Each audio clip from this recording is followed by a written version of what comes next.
Lakini kama si hivyo, I want to let you know, either you like it or not, pana maamuzi na hukumu inayoendelezwa kwa ajili ya kila mtu. Kila mtu, aina mdogo, aina mkubwa, aina yoyote, ataingia katika kitabu cha hukumu. Na hukumu hii ni aidha hukumu ni mara ngapi? Mbili, katika kitabu cha uzima ama katika vitabu vya hukumu. Na siri moja nataka, katika siku 2300 ndipo patakatifu patakapotakaswa. Lakini nataka nikwambie hivi karibuni Yesu alisema maneno haya, ingeni patakatifu pangu ninyi nyote ambao mlikuwa na mateso, mlikataa kabisa dunia, lakini mkamchagua Kristo kama mwokozi wa maisha yenu. Damu yake ipate ushindi katika jina la Yesu.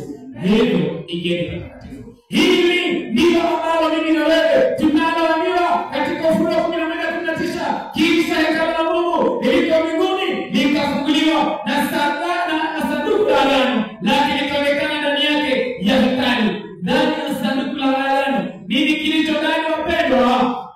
Amri za Mungu zimehifadhiwa hadi wa leo. Wacha amri hizi zilizohifadhiwa na Roho wa Mungu katika sanduku hilo la agano zipate kuongoza katika jina. Zikuongoze na zikuhifadhi, wapendwa. Ikumbuke ndipo palipaka amri hii katika ile. Ikumbuke siku ya Sabato nitakase, siku ya Pasaka ni Sabato ya Mungu wako. Na siku hii, wapendwa, tutaikumbuka kwa kila wakati, kwa sababu ndiyo nguzo ya kipekee. Ezekiel 20:20 inatuhakikishia kwamba ni tumchague Mungu, na hiyo ndiyo inayoashiria aliye wa Mungu na asiye wa nani? Ellen G. White alipokuja huyu, tukamjaribu na yeye, tukamwambia Biblia tueleze, na tulipouliza Biblia kila tunapoangalia anaturudisha wapi? Anaturudisha wapi? Kwa Biblia. Amen. Huyu Ellen G. White, tunaomba umesikia habari za umemsikia? Ni wangapi? Mbarikiwe sana. Amen. Unajua ya kwamba huyu Ellen G. White alikuwa na kipawa cha roho ya unabii. Amen. Nataka tumwangalie. Test number 1 ya Ellen G. White. Kwanza tuingie tuchunguze Ellen G. White. Nataka tufanye tuchunguze visions and dreams. Visions and dreams. Huyu Ellen G. White, during her lifetime, Ellen G. White received over 2,000 visions and dreams. Some just a few months long ago, and some several hours in length. So she meets the test. Nabii za Ellen G. White alizozizungumzia kwa maandiko zinapoangaliwa kuna nabii mmoja baada ya mmoja, kwanza zaidi nyingi zimepata kufanya nini? Kutimia. Kwa sababu aliyekabidhi maisha yake. Kwa hivyo 100% accurate. Ellen G. White 100% unexpected conditional prophecies. Zile zinazoitwa conditional prophecies. Nyingi aliweza kuzungumzia Ellen G. White, and she had a couple of those. Ellen G. White has never been proven inaccurate. She has never been proven inaccurate. Ellen G. White predicted the great San Francisco earthquake of 1906. 4 years before it happened, those who believe that God spoke through her moved out of San Francisco and was spared the disaster. Over 100 years ago, she wrote a statement in the book of the Great Controversy. Amen. Kwa hivyo Ellen G. White akatabiri San Francisco mwaka 1906 kuna kuja kuwa na earthquake. Na ukweli earthquake kwa wale walioamini inakuja wakatoka San Francisco. Na walipotoka walipata kukombolewa, lakini wengi waliangamia kwa sababu wafanya nini? Hawakusikia. Kwa hivyo tunapojaribu anaingia. Ellen G. White wrote about the rise of the occult. She predicted that there would be an explosion of interest in phenomena, astrology, and communication with the dead. Iko haiko.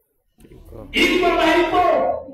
Kwa hivyo tunapojaribu kuangalia ndoto zake za kweli, kweli na wazo kweli zimetokea. Kwa hivyo 100% amepita na nini? watu wanaenda kuzungumza na mzimu. Ati mzimu, mpaka wengine wanasema wewe, nakwambia mamangu alinitokelezea, ameniambia kufanya hivi. Kwa hivyo jamii yote kule kwetu sana kule nyumbani, Wakilima na Waduruma wanaenda kuzungumza na mizimu. Haya na hata kuzamano, baba na pombe na hivyo, usikuze mnoko ya mkabiri. Wanazungumza na mizimu. Utakwambia yote tulikundakuza. Tafadhali naomba baba, usikuze wazi. Kamili wanazungumza na mizimu katika na kitu vinavyoendelea. Kwa hivyo tunapomjali kuhima kitu kingine cha kutoka. Hii wacha niwaambie wapenda, hii ndio kitu kingine. Na wacha nikwambie Ellen G. White amezungumza na sisi, Mungu atuongoze. Hiki kinachokenda kuzungumza. Na kama kuna mtu amezungumziwa sana na huyu mama Ellen G. White na amekataa kusikia, wewe unaeleza.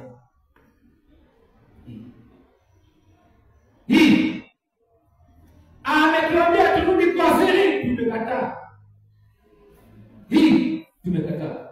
Ellen G. White had a lot to say about the health and nutrition. Her principles of health have been verified by the world's leading health organizations.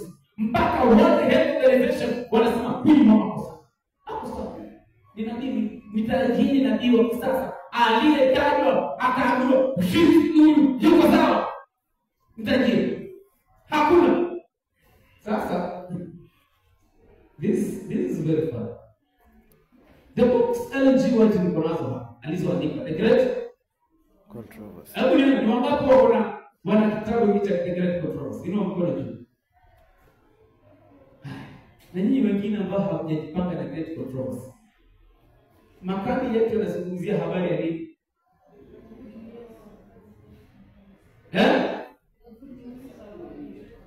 Sasa kwa sababu mtaki nani angetaka nikulie kitabu na mkono juu? Kuja. Sasa ninaomba kujua ni watu wangapi ambao nao wanasema watapata kununua vitabu. Ni wangapi? Mtumishi leteo bagiana, kama kwa mtu mmoja anataka kupiana. Ni wangapi? Inaomba mkono juu. Wanasema mimi nitachukua kitabu. Moja, barikiwa kuja hapa. Kuja hapa niwaambie. Nataka kuwa pamoja naye. Pastor, kuja hapa. Kuja hapa. Asante sana mtumishi.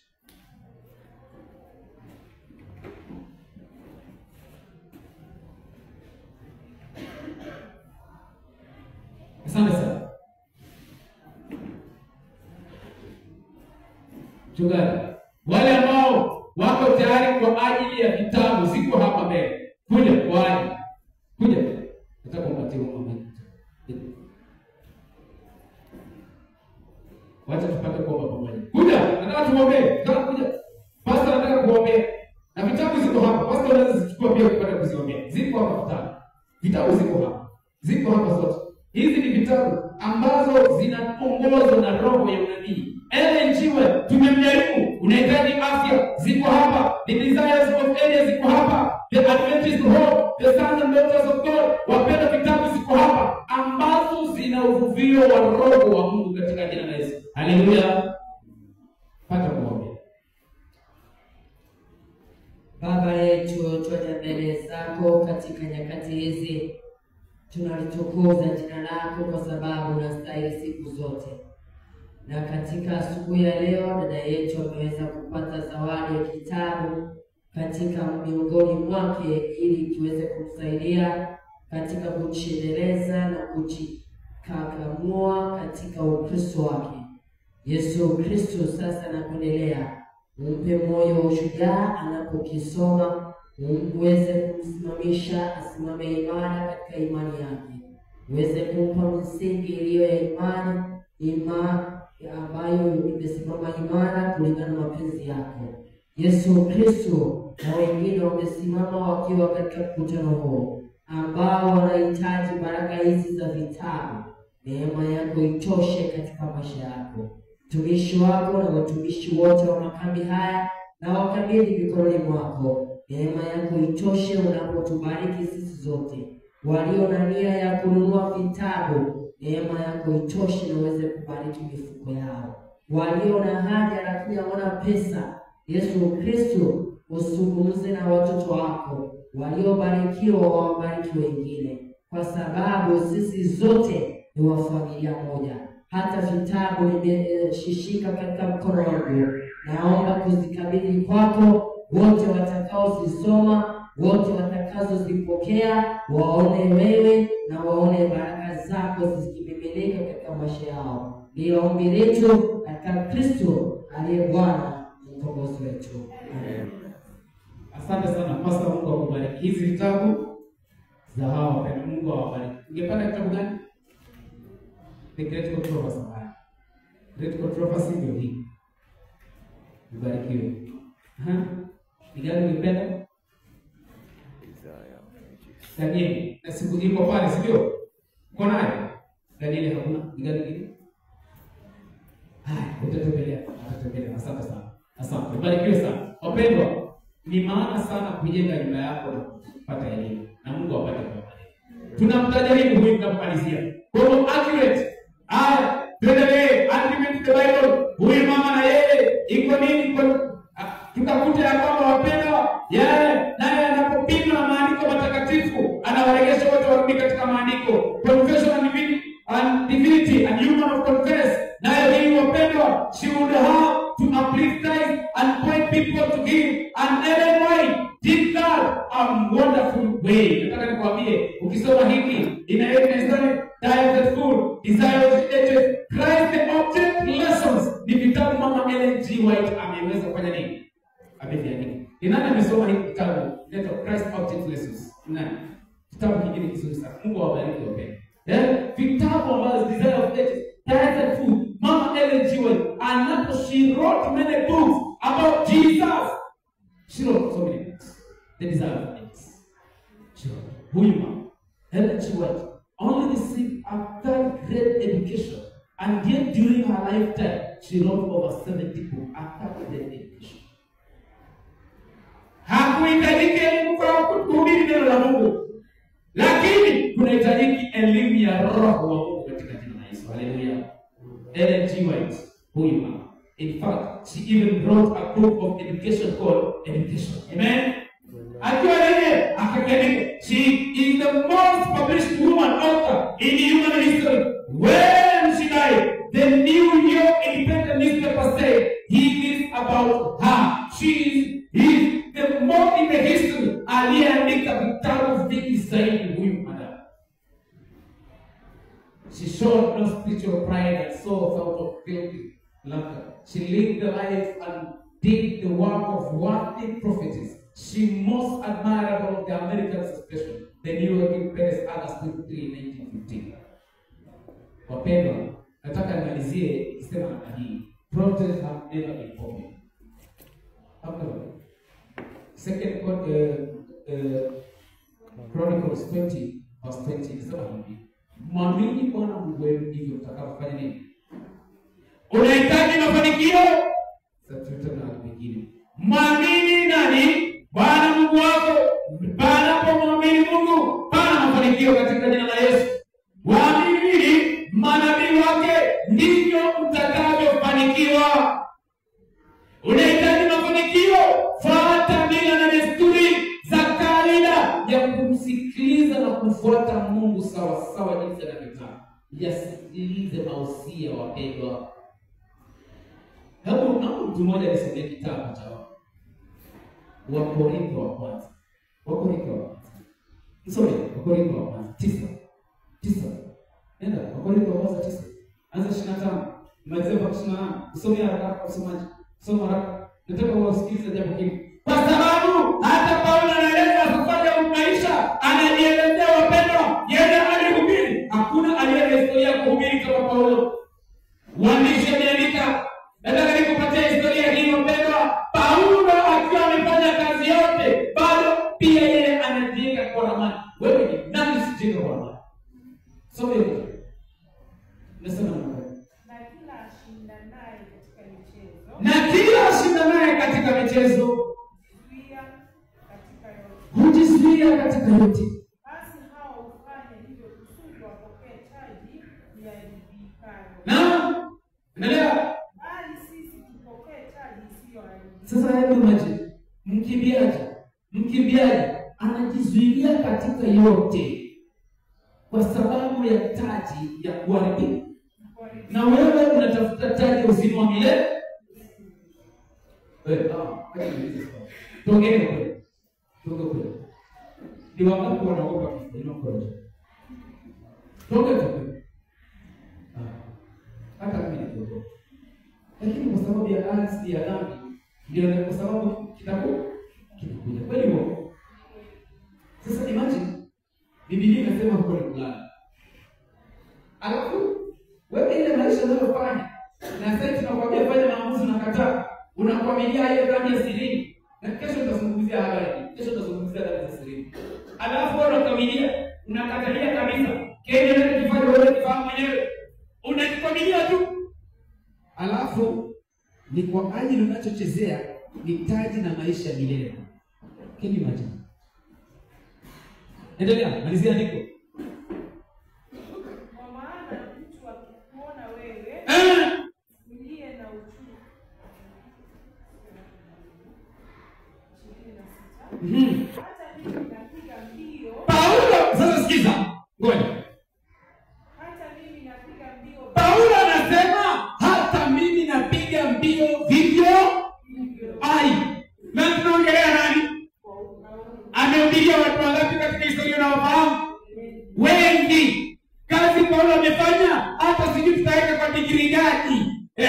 Huyu ni Paulo ananena hivi. Wewe umekaa hapo, una bench warm. Nataka nikwambie, umejifunikia tu. Nataka nikwambie, na kile unachokifanya leo hii nataka nikwambie, Paulo anakuwa na wasiwasi katika maisha safari ya mbinguni. Anaanza kujisikitikia, na nataka nikwambie, Paulo alifanya kazi ya Mungu bila mchezo. Alifanya kazi bila nini? Bila shaka bado. Ubarikiwe. Alifanya bila mchezo na alifanya kazi kwa kweli, na nasikitikia hata mimi ninafanya hivi. Anafanyaje? Si kama sitae.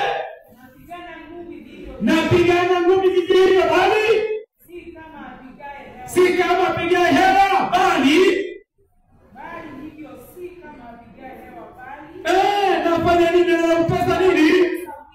Nautesa mwili wangu na kuutumikisha, nisiwe nikiisha kuhubiri mimi mwenyewe niwe mtu wa kupata. Can you imagine that?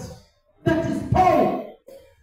Nataka nikuulize, wewe ni nani mpendwa unayecheza na maisha ya thawabu ya uzima milele? Nataka nikwambie, ulizaliwa, ukalewa, na hivi sasa wewe ni mlezi wa wazazi wako, na wewe watoto wako watakuja kukulea. Ni kipi kilicho cha maana katika maisha ya wanadamu? Hakuna zaidi ya taji la uzima wa milele. Hakuna.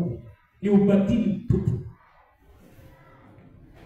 Kubali kubadilisha nia ya maisha katika makambi haya, katika jina la Yesu. Mkubali Yesu kama mwokozi wa maisha yako. Yaliyo ya sirini yaweke kando. Sema, mimi nataka nikwambie siri moja. Unasema fulani sitaki nione, eti naenda kuangalia. Nataka nikwambie hilo lilo la sirini likabili miguuni pa Yesu. Pana ushindi katika jina la Yesu. Pana ushindi mpendwa. Fanya maamuzi ya kipekee na ulisho na matengenezo utakuwa, kwa sababu utazikwa peke yako, na utakaposimama mbele ya kiti cha enzi, nataka nikwambie utaitwa peke yako. Utakuja kutoa kwa historia hii na kabisa, kama utakubali Yesu kama mwokozi wa maisha yako, historia yako itafutika complete. You want that? Now, make the decision.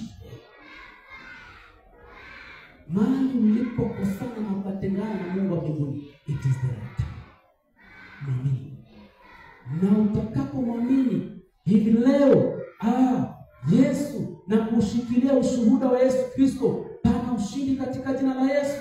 Yesu anakupatia mwongozo, na anapokupatia mwongozo wa kipekee wapendwa, ambao ni maandiko matakatifu, utapata kuwa na ushindi, na ushuhuda wa Yesu Kristo utakuwa katika maisha yako. Nataka nikuambie siri moja. Hivi karibuni anakuja Yesu, na atakapokuja kila mtu atapata kumwona. Uko barabarani, unaenda wapi, uone matembezi gani? Hivi karibuni anasindika ufalme wake, na ajapo mara ya pili kila mtu atashuhudia. Utapata kushuhudia hiyo siku.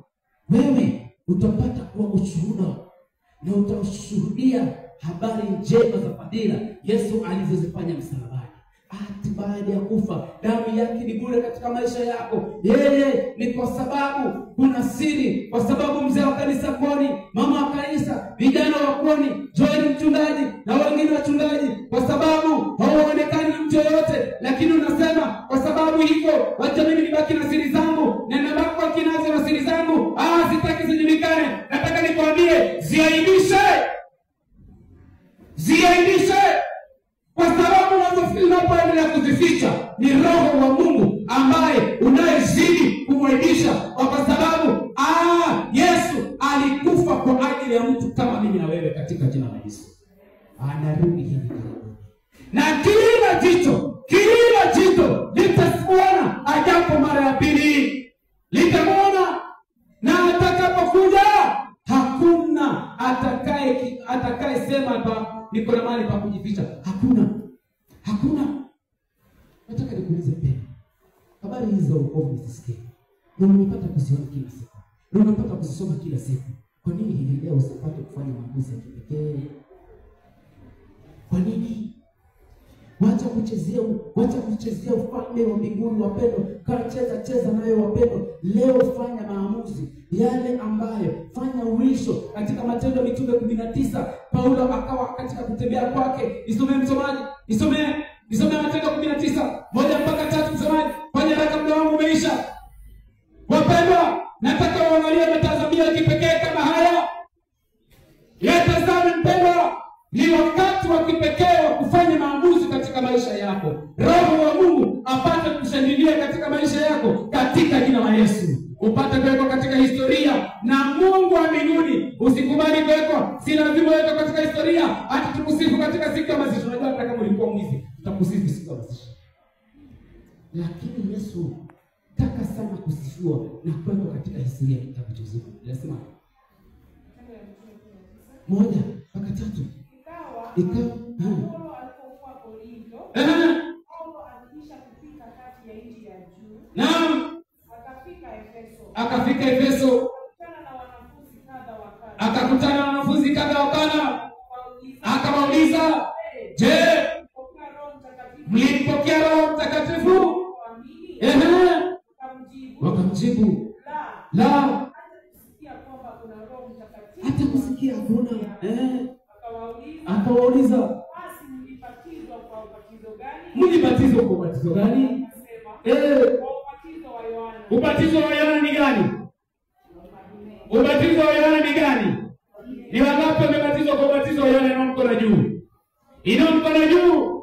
Lakini sasa ulibatizwa kwa ubatizo wa Yohana, ukatanga mbali dhambi za sirini, zimekukereketa, zimekurudisha nyuma. Paulo anasema hivi leo, akawauliza, kwa sababu hamkuenenda na Roho wa Mungu na mkapokea ubatizo wa yule wa Yohana wa maji mengi, suluhisho ni gani? Soma, kwa sababu ni suluhisho gani walioambiwa wakapona na Paulo, kwa sababu hawakuenenda na Roho wa Mungu. Ni gani? Paulo akasema Yohana alibatiza kwa ubatizo wa toba, mlibatizwa katika maji mengi, akiwaambia watu wamwamini yeye atakayekuja nyuma yake. Lakini ni lazima muamini katika Yesu Kristo. Waliposikia hayo wakabatizwa katika jina la Yesu. Amen. Bwana asifiwe. Bwana asifiwe Bwana. Yesu anataka msiwe na lolote la sirini ambalo linalokutoa katika mahusiano mbali. Amen. Nataka hivi leo tuingie katika unachokijua ya kwamba kinahitaji kubadilishwa katika maisha yako, lakini mahusiano tu chache ambayo unasema jioni leo nahitaji kuingia katika maombi ili Roho wa Mungu apate kusimama nami katika jina la Yesu. Inua mkono. Ninaomba mnasema ya kwamba Roho wa Mungu ninahitaji, nataka nirudie. Naomba mnisikilize mimi, hii tutaweza kuiangalia kwa katika kipindi cha unabii. Ya kwamba ninahitaji kujenga mahusiano pamoja na Mungu. Amen. Mtu kama huyo nataka kujenga mahusiano yangu. Sipata kusimama kwa Mungu. Nataka kufanya mahusiano na Mungu. na mahusiano haya ya kamilifu, nataka kurudisha Roho wa Mungu apate kusimama katika jina la Yesu katika maisha yako. Nataka nikwambie, there is hope for you. Who true prophets live, there is hope for you. They speak the truth indeed. There is hope for you. But you must get testimony, because there is hope for you. Wapendwa, nataka tutembee tukiimba wimbo huu. Nipe Biblia, viongozi naomba tupate kusaidia. Nataka tupate kuomba, kwa sababu Roho wa Mungu ndiye atakayetusaidia kuleta mahusiano mazuri. Tembea pamoja tunapokuja mbele tukiimba wimbo huu. Nipe Biblia ili tupate kuomba. Wachungaji, pastor, naomba ukuje pate kuombea watumishi wa Mungu kwa ajili ya uisho na matengenezo ya Roho wa Mungu, ili tuwe na mahusiano mema katika jina la Yesu. Haleluya. Tunapoimba wimbo huu, songa mbele kwa ajili ya uisho na matengenezo ya Roho wa Mungu apate kuongoza katika jina la Yesu. Songa mbele, kuja pamoja tupate kufanya maombi pamoja. Kuja mpendwa, ili tupate kusimama madhabahuni haya tupate kuomba pamoja.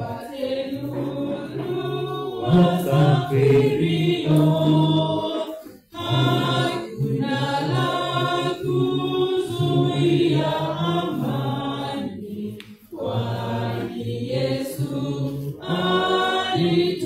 alituokoa. Nipe Biblia, neno takatifu, nuru yake itaniongoza. Peke yake ambayo inaweza kuongoza wewe. Hakuna kitu kingine. Cha pili ni sheria ambayo iko ndani ya maandiko matakatifu. Sheria hii inaonyesha upendo wa Mungu.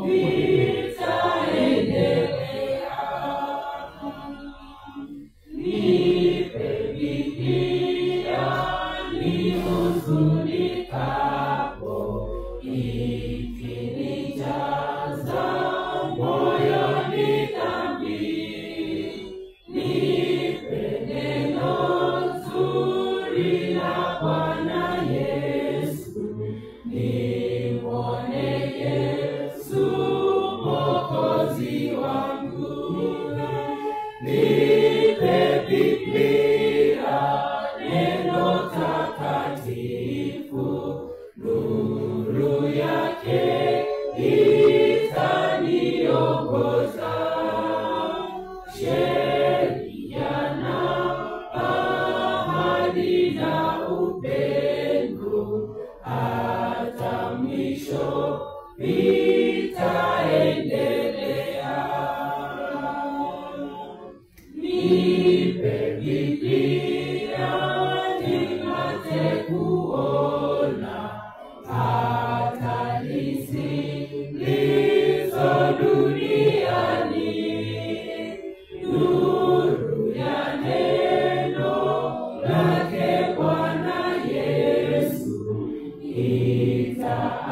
itaangaza njia ya kweli. Nipe Biblia, neno takatifu, nuru yake itaniongoza.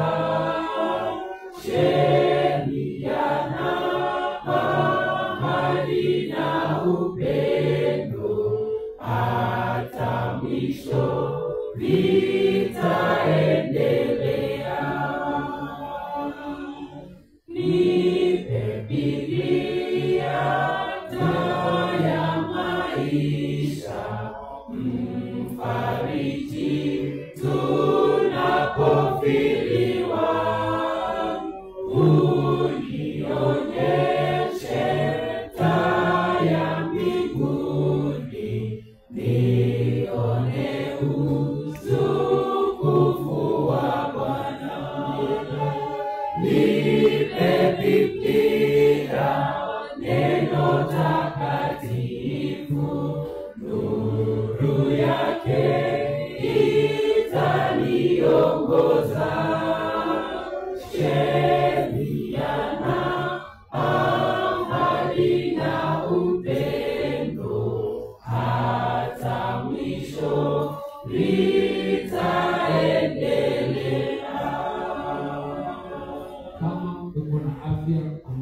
sawa. Mchungaji wa Mungu anapoenda kuomba, tupate kupiga magoti kwa ajili ya Mungu. Na katika dakika moja ile kabla tunaomba, jiombee lolote ambalo unahitaji kuwa na mahusiano.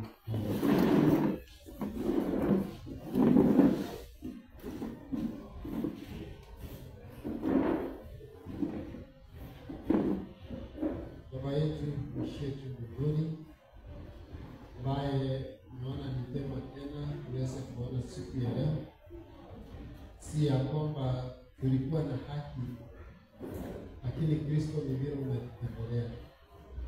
Kuna wengi walitamani sana hata kuona makambi haya, lakini hawataweza. Wao ambao tupa neema hiyo, tunashukuru Mwenyezi Mungu. Ila tu tusichukulie neema kwa mzaha, bali tuikubali na kuipatia. Neno lako limekuja kwetu kupitia mtumishi, na hakika neno lako limetaa katika maisha yetu. Kama hatuna neno la Kristo, basi sisi ni wale ambao tumeweza kupokea. Tusaidie kuweza kukumbatia neno lako ili waweze kukua makaza na kufundisha walio mapenzi yako. Kristo, tunapoendelea kupata mafunzo ya kusaidia tunapojiandaa kwa maisha haya na pia maisha ambayo yanakuja. Tusomee dhambi na makosa yetu, maana sisi ni wanyonge na watenda dhambi. Watoto wako wameweka magoti chini, sisi wote. Kristo, tunaomba uweze kukubali tunapokuabudu. Ikiwa Yesu Kristo kuna wale ambao ni wagonjwa, tunaomba wanaponyanyuka waweze kupata uponyaji kupitia jina lako. Wale ambao wanahuzunika sababu ya maisha haya, wengine wanatafuta ajira, wengine wanaombea watoto wao, wengine ni biashara, wengine wanataka kukua kwa maisha ya kiroho. Kristo, tunaomba uweze kuingilia kati, utuongoze kwa kila hali na kwa kila jambo. Kwa njia ya pekee na kumbuka watumishi wote ambao umetupa nafasi ya kuzungumza katika mahali haya, utuongoze, tuondolee hofu yoyote ile, na pia utupe afya njema, uweze kuzungumza walio mapenzi yako, si yale sisi tunafikiria.